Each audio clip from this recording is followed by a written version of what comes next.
Assalamualaikum warahmatullahi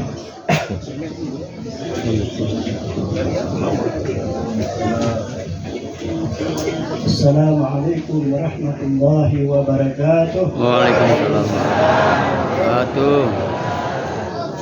Alhamdulillahi rabbil alamin. Wal 'aqibatu lil muttaqin. Wa la 'udwana illa 'alal zalimin. Wassalatu wassalamu ala sayyidil mursalin Sayyidina Muhammadin wa ala alihi wa ashabihi ajma'in. Amma ba'd. Syukur alhamdulillah kita sama panjatkan kehadirat Allah Subhanahu wa taala atas segala limpahan rahmatnya sehingga kita dapat hadir di rumah duka ini, dan mudah-mudahan kehadiran kita akan menambah banyaknya bobot amal dari almarhum lewat doa, zikir, dan harapan kita kepada Allah Subhanahu wa taala. Semoga seluruh keluarga insya Allah akan tetap tabah dan sabar menghadapi cobaan dan ujian ini. Semoga pertemuan kita adalah pertemuan yang mendapatkan berkah dari Allah Subhanahu wa taala, dan di saat kita berpisah insya Allah kita tetap dalam lindungan Allah Subhanahu wa taala. Salam dan salam kepada junjungan kita Nabi besar Muhammad sallallahu alaihi wasallam beserta seluruh keluarga dan para sahabatnya. Bapak dan Ibu yang dirahmati Allah, dalam kitab suci Al-Qur'anul Karim sangat jelas Allah Subhanahu wa taala menegaskan dengan salah satu firman-Nya, A'udzubillahi minasyaitonir rajim. Qul innal mauta allati tafirruna minhu fa innahu mulaqikum. Sepotong ayat yang cukup memiliki makna yang sangat dalam bagi kita sekalian. Kalau ditanya kepada seseorang, apakah Anda punya niat untuk menghindarkan diri dari kematian? Bisa saja ada orang yang mengatakan iya, bisa saja akan mengatakan demikian. Tapi kalau itu keluar dari lubuk hatinya yang dalam, karena dia tidak mau bertemu dengan kematian itu sendiri, maka ayat ini cukup jelas menegaskan bahwa jika sekiranya di antara kita umat manusia ini ada yang punya keinginan untuk melarikan diri dari kematian, menghindarkan diri dari kematian, maka ketahuilah bahwa kematian itu akan tetap mendatangi Anda. Di ayat yang lain ditegaskan oleh Allah Subhanahu wa taala, "Aina ma takunu yudrikumul maut walau kuntum fi burujin musyayyadah." Di mana saja kalian berada, kalau sudah tiba waktunya, maka pasti kematian itu akan mendatangi Anda. Malaikat maut akan datang menjemput dan mencabut nyawa Anda, walaupun Anda bersembunyi di balik benteng yang kokoh dan kuat. Ayat ini menurut hemat saya sudah cukup untuk menjadi landasan berpijak bagi kita semua di dalam mengarungi sisa-sisa hidup kita ini. Kita baru saja mengakhiri tahun 1444 Hijrah, dan sekarang sudah berada di bulan pertama, bulan Muharram tahun 1445 Hijrah. Biasanya kalau terjadi pergantian tahun seperti itu, kita pada umumnya akan selalu mengatakan, saya punya umur sudah bertambah 1 tahun. Benar. Akan tetapi umur yang bertambah adalah umur yang sudah digunakan oleh kita. Umur yang bertambah adalah umur yang sudah dipakai oleh kita dalam pergantian siang ke malam dan seterusnya sampai ke bulan. Sedangkan persiapan umur yang sudah ditetapkan oleh Allah Subhanahu wa taala di saat kita masih berada dalam kandungan ibu sudah semakin berkurang. Kalau hari ini misalnya ada seseorang yang berulang tahun yang ke-50, sedangkan umur yang ditetapkan oleh Allah baginya 51 tahun, lahirianya dia umur panjang, tapi pada hakikatnya 1 tahun lagi dia akan meninggal dunia. Saya yakin kalau ada orang tahu bahwa dia 1 tahun lagi akan meninggalkan dunia yang fana ini, tidak akan ada orang yang akan melaksanakan ulang tahun, apalagi dengan cara yang mewah. Bahkan sisa 1 tahun yang dia sudah ketahui itu, dia akan gunakan bagaimana agar yang 1 tahun ini bisa menutupi kealpaan yang terlanjur pada masa-masa yang lalu. Almarhum ini kita sudah dengar bahwa kurang lebih 70 tahun umurnya. Saya mulai berkenalan dengan almarhum ini pada tahun 68 sudah berkenalan dengan almarhum.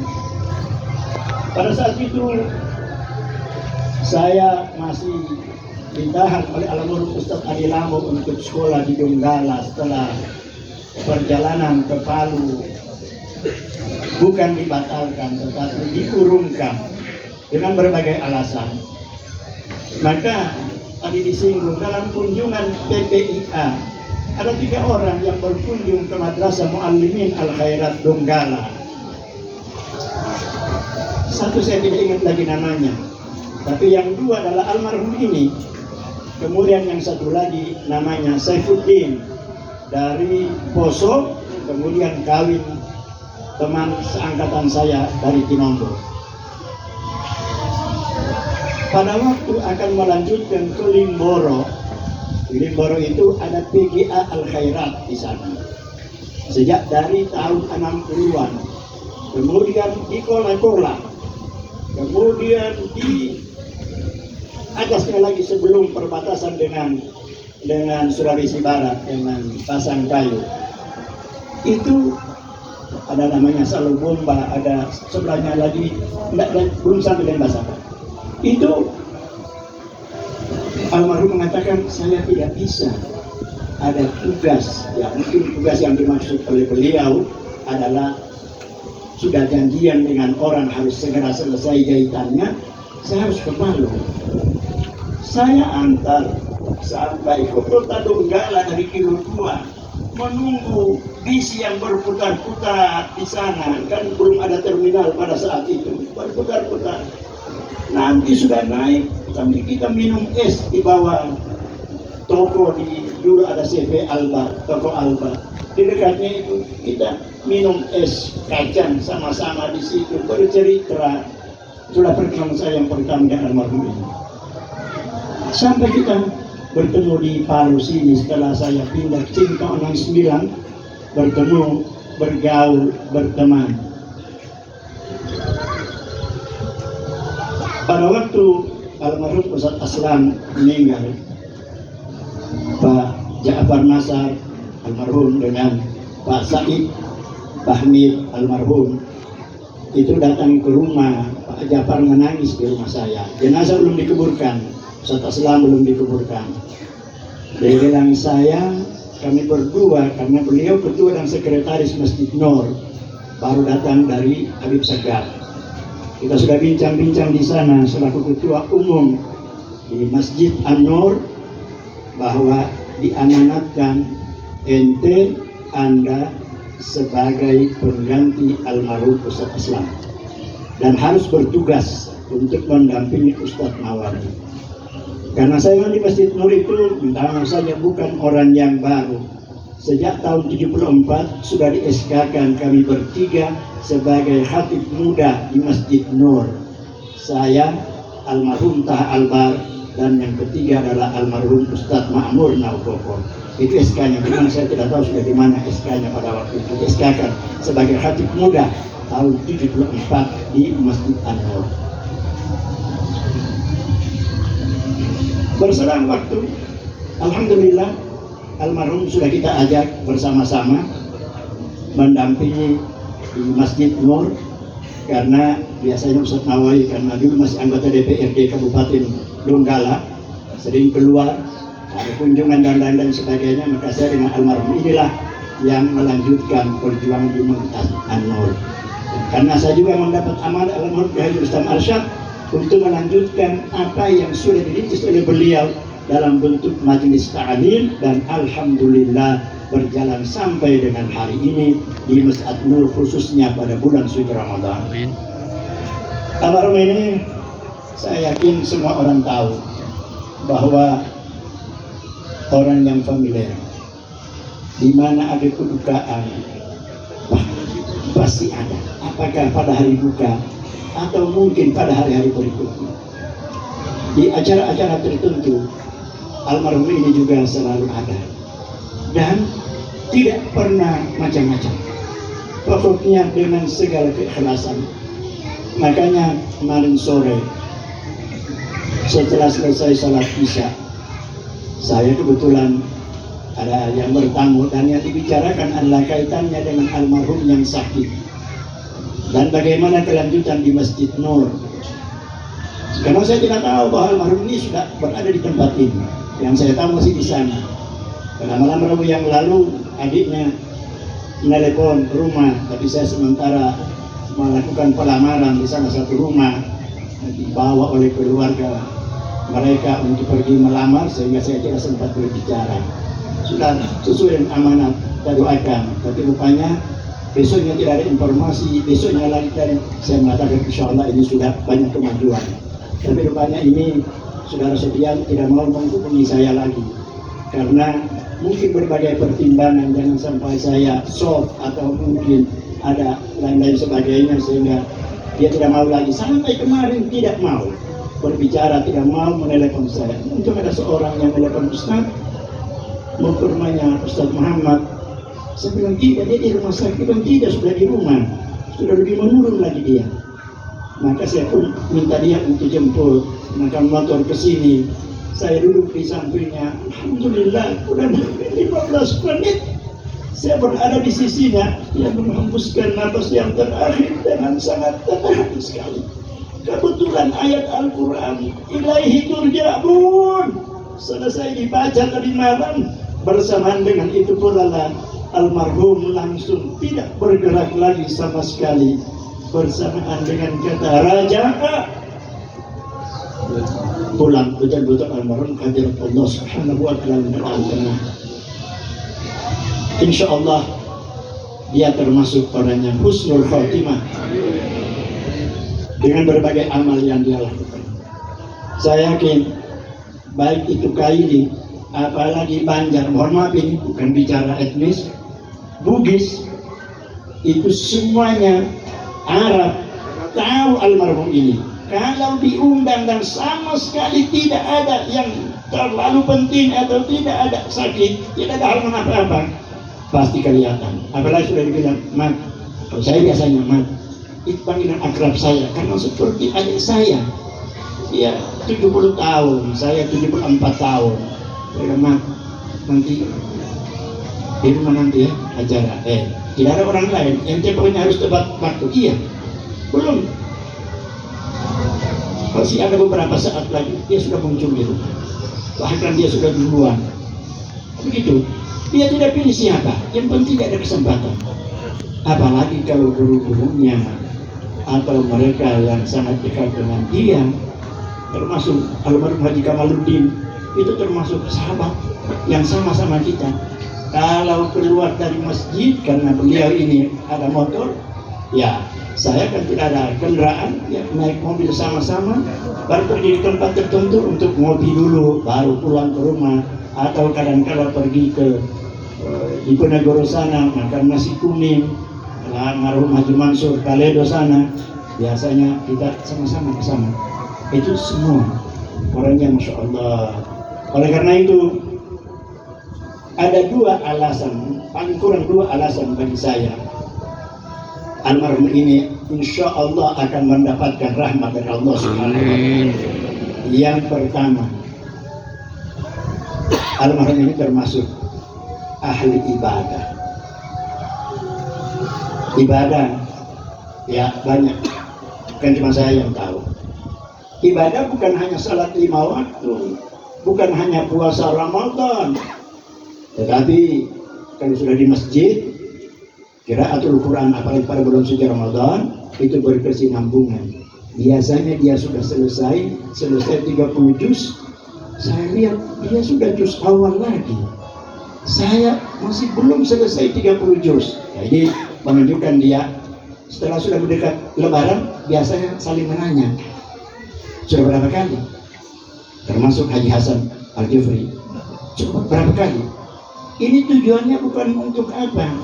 Kalau kita itu merasa ingin untuk mengejar dia, itu dianjurkan dalam agama, karena berlomba-lomba kepada yang baik, fastabiqul khairat, bukan untuk menandingi dia atau menyamai dia karena tujuan-tujuan tertentu. Itu termasuk iktikafnya, masya Allah. Saya belum datang, dia sudah iktikaf. Sungguh dia sudah duluan di sana, khususnya Ramadan. Saya belum datang. Nah, cuma memang untuk tampil berceramah, memang karena tidak terbiasa dari muda, maka hanya waktu-waktu tertentu saja. Tapi kalau untuk khutbah Jumat, masya Allah, dari sisi ibadah. Yang kedua, beliau ini sakit kurang lebih 3 minggu. Pada saat Rasulullah Shallallahu Alaihi Wasallam datang kepada keluarga pada Sa'ad bin Ubadah, mudah-mudahan saya tidak keliru namanya, dan dalam keadaan sakit, istrinya, anaknya menangis semua, nangis semuanya. Kata Rasulullah sama keluarganya, apa kata beliau? Tahurun insya Allah. Dia bilang orang ini sebenarnya dalam keadaan suci, bersih dia, karena orang yang sakit terlebih dahulu, kemudian dia meninggal, dia sabar, dia tabah, maka sakitnya tadi akan dapat membersihkan dia punya dosa-dosa yang ada. Kata Rasulullah tahun, insya Allah dia akan menjadi orang yang bersih. Yang tidak kalah pentingnya, yang ketiga adalah mengajar anak-anak di rumah ini mengaji. Dokter Zaki itu, anaknya Pak Mukhlis itu masih kecil mengaji di sini. Mudah-mudahan saya tidak keliru. Dokter Zaki dan anak-anaknya Dokter Mukhlis semuanya mulai di tempat ini. Masih kecil pada saat itu. Coba bisa bayangkan. Karenanya dengan semua yang saya kemukakan tadi, insya Allah almarhum ini akan mendapatkan sekali lagi rahmat dari Allah Subhanahu wa Ta'ala. Amin. Ditempatkannya di tempat yang diridhai oleh Allah Subhanahu wa Ta'ala, dan seluruh keluarga insya Allah akan tetap tabah dan sabar menghadapi cobaan ini. Musibah ini bukan hanya kepada keluarga, masjid juga ketimpa dengan musibah. Karena terus terang saja, imam di Masjid Nur itu tinggal saya dengan almarhum. Saya sudah bilang sama dia, maaf, saya tidak seperti dulu lagi. Oleh karena itu, ente masih lincah, ente usahakanlah, terutama untuk salat subuh, jangan sampai diabaikan. Alhamdulillah, ya tetap laksanakan. Sekarang tinggal saya sendiri, tidak bisa berbuat apa-apa lagi. Dengan usia dan keadaan yang dihadapi oleh saya sudah tidak punya kemampuan untuk hadir 5 waktu. Nah, tadi malam salah satu yang dibicarakan adalah itu, calon-calon pengganti imam di Masjid An-Nur. Mudah-mudahan oleh pengurus yang ada ditindaklanjuti saran saya tadi malam, kan ya ada hubungannya dengan kepulangan almarhum ini. Jadi tahu-taunya setengah jam setelah saya berbincang-bincang dan orangnya sudah pulang, informasi sudah gawat. Saya pun datang di tempat ini. Kepada keluarga tetap sabar dan tabah menghadapi cobaan ini, dan kita lepas almarhum ini nantinya dengan tetap berdoa kepada Allah Subhanahu wa Ta'ala. Para seluruh hadirin yang tidak punya kepentingan di tempat yang lain, terutama bapak-bapak dan saudara-saudara, saya ajak, mari kita pergi ke Masjid An-Nur untuk sama-sama melaksanakan salat Jumat di sana. Dilanjutkan dengan salat jenazah, karena Nabi sudah jelas dalam pesannya, man shalla 'alal maghfur ghufiralah. Barang siapa menyalatkan salat jenazah kepada orang yang jenazahnya diampuni oleh Allah Subhanahu wa taala, maka dosa orang yang menyembahyangkan juga akan diampuni oleh Allah Subhanahu wa taala. Saya kira bantuan kita kepada almarhum yang paling berharga adalah itu. 40 orang saja yang menyolati, melaksanakan salat jenazah kepada orang yang meninggal dunia sudah jaminan. Apalagi kalau sampai 400 orang, 500 dan lebih dari itu. Semoga Allah Subhanahu wa taala akan menerima sekali lagi seluruh amal baik yang sudah dilakukan oleh almarhum ini, baik yang sunnah apalagi yang wajib. Dan insya Allah seluruh pelanggaran kealpaan yang mungkin terlanjur dilakukan almarhum insya Allah akan diampuni oleh Allah Subhanahu wa taala. Dengan mengucapkan bismillah wa ala millati Rasulillah sallallahu alaihi wasallam, saya melepas kepada almarhum untuk dibawa ke Masjid An-Nur guna disalatkan di sana, dan kemudian dibawa ke pekuburan untuk kita kuburkan bersama. Semoga niat kita yang baik insyaallah hari ini akan diijabah oleh Allah Subhanahu wa taala. Wallahu musta'an. Wassalamualaikum warahmatullahi wabarakatuh.